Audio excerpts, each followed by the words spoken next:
Studentská organizace ISEC je zaměřena na podporu studentů v plánování budoucí kariéry.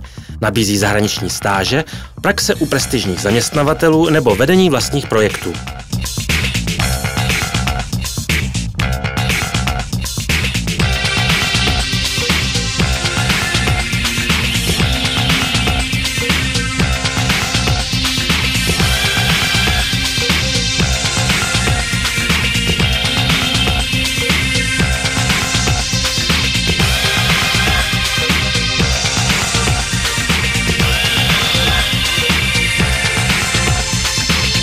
Na vysokých školách v celé republice jsme rozmístili zlaté stopy. Předměty, které v nadsázce připomínají dnešním studentům, že i ti nejlepší manažeři vyšli z jejich řad a měli stejné možnosti.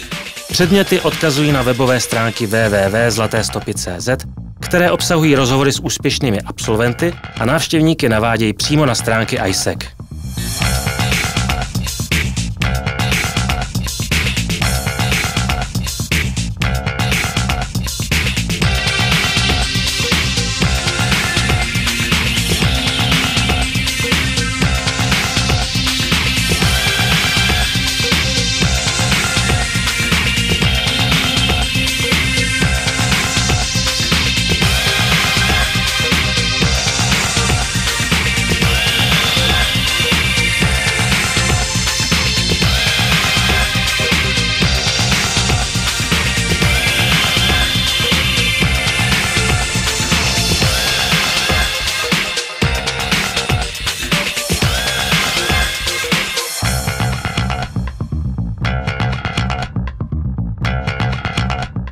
Co mají společného prezident Václav Klaus a třeba zpěvák Rolling Stones Mick Jagger?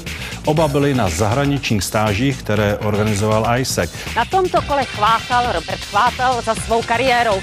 Z Prahy do Bratislavy a potom 80 kilometrů dál do Vídně. Vy jste studoval na Vysoké škole ekonomické? Já jsem Vysokou školu ekonomickou studoval v letech 1986 až 92, s tím, že jsem měl rok přerušení právě díky ISEC.